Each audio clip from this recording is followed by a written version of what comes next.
मुद्दे की बात तर्क के साथ, बारीक पड़ताल, सुलगते सवाल, पक्ष विपक्ष, पत्रकारिता निष्पक्ष। सबसे बड़ा सवाल देश का है। सवाल देश का है। सुनील राउत के साथ वीके न्यूज, राष्ट्र के नाम। वीके न्यूज, राष्ट्र के नाम।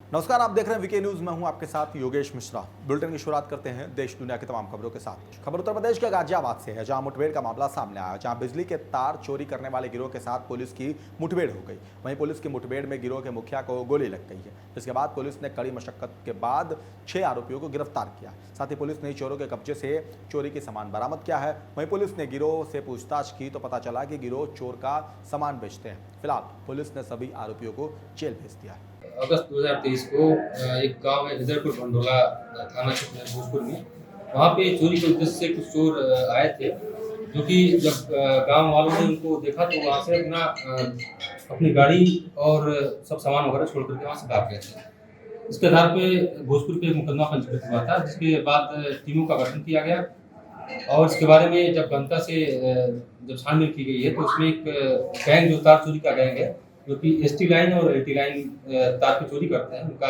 पर्दाफाश हुआ है। इस गैंग के 6 सदस्यों को भी गिरफ्तार किया गया है। अन्य 5 सदस्य अभी इसमें वांछित चल रहे हैं, जिनकी शीघ्र गिरफ्तारी की जाएगी। सर, मौके से लगभग कितने रुपए का माल बरामद हुआ है?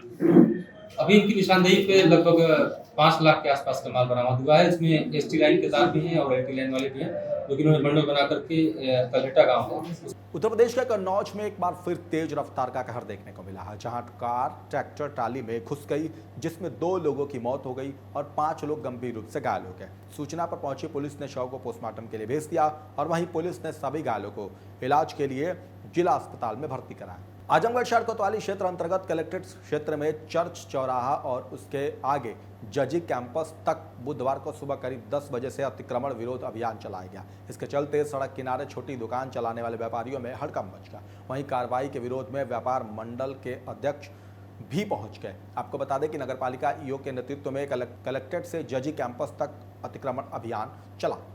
अतिक्रमण किया गया, कहाँ से कहाँ कितने लोगों ने किया गया, किस तरह से दी गई सर? आज अतिक्रमण अभियान कलेक्ट्रेट चौराहा से जजी कैंपस तक चलाया गया, जो नो वेंडिंग जोन की श्रेणी में आता है। इसके लिए पहले ही वार्न किया गया था, लेकिन कुछ लोगों द्वारा इसका पालन नहीं किया जा रहा था। जिलाधिकारी महोदय के आदेश के क्रम में तो उनको हटा दिया गया और कुछ लोगों का ठेला भी जब्त किया गया।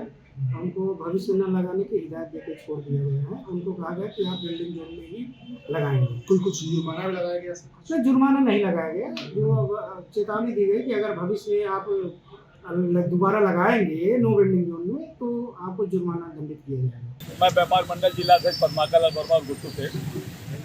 माननीय प्रधानमंत्री जी, माननीय मुख्यमंत्री जी का ये निर्देश है, एक इनकी महत्वाकांक्षी योजना है कि फुटपाथ पे ठेला गुमती रख के ये लोग कमाए खाए, अपने बाल बच्चों का पालन पोषण करे, पढ़ावे लिखावे, 10,000 लोन ले, 20,000 लोन ले, 40,000 लोन ले, और लोन भी ले लिए, नगर पालिका में रजिस्ट्रेशन भी करा लिए, और इनको उठा के फेंक रहे हैं।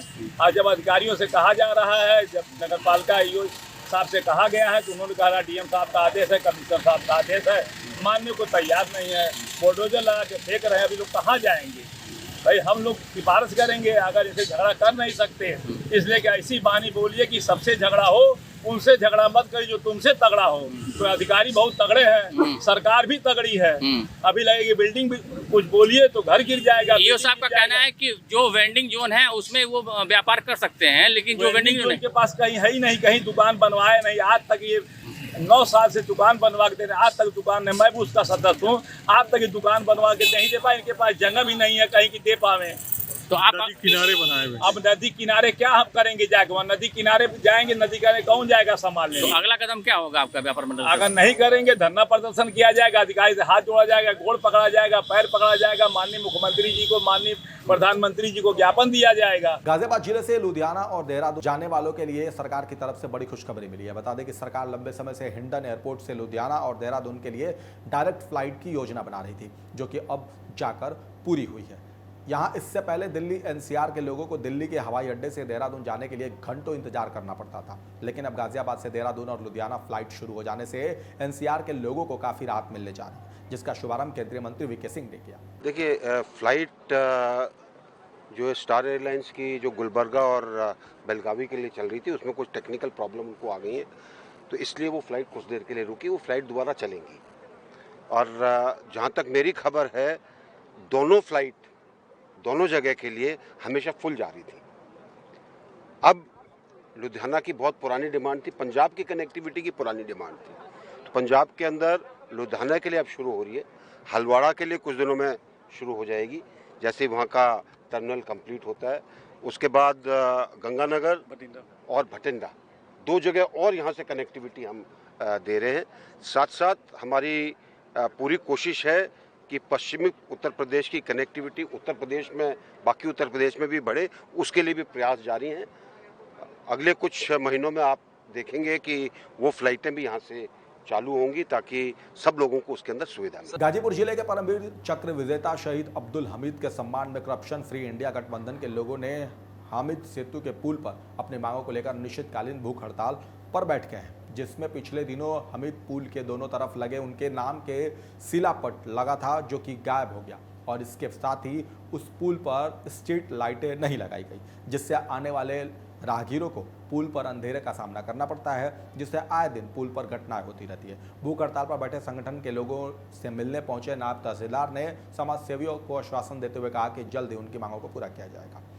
फर्रुखाबाद जिले में नवविवाहिता के मायके में जमकर कोहराम मच गया। यहाँ मायके और ससुराल पक्ष दोनों की तरफ से मारपीट की गई, जिसमें दोनों तरफ के कई लोग घायल हो गए, जिन्हें इलाज के लिए अलग अलग अस्पताल में भर्ती कराया गया। बता दें कि पूरा मामला भाई के बच्चे को खिलाने को लेकर है, जिसमें भाई के बच्चे को खिलाने को लेकर विवाहिता और उसके पति के बीच कहासुनी हो गई, जिसके बाद मायके पक्ष का आरोप है कि ससुराल पक्ष के कई लोग लाठी डंडों के साथ आधम के मारपीट शुरू कर दी। मामले की सूचना जब पुलिस को मिली तो पुलिस ने कार्रवाई करते हुए दोनों पक्षों के कई लोगों को गिरफ्तार कर लिया और मामले की जांच में जुटे। देखिए, जैसा कि अभी जानकारी मिली, एक गांव में आपसी मारपीट हुई, उसमें कुछ इंजर्ड लोग यहाँ पर पहले आए थे। तो मैं यहाँ दो एक चीज़ों को स्पेसिफाई करना चाहूँगा कि सुनने में आया कि जो इंजर्ड थे उनको ये कहा गया कि आप मेडिको लीगल का लेटर लाइए। तो मैंने यहाँ इस चीज़ पर एम्फेसिस किया, और सीएमओ साहब ने भी, कि इर्रिस्पेक्टिव ऑफ मजरू की चिट्ठी और irrespective of any police letter, पहला काम है ट्रीटमेंट देना, पेशेंट को स्टेबल करना, उसके वाइटल को स्टेबल करना, उसके बाद ही पूछा जाएगा कि इसका मेडिकल होना है नहीं होना है। यहाँ इस चीज़ के इंस्ट्रक्शन दिए गए।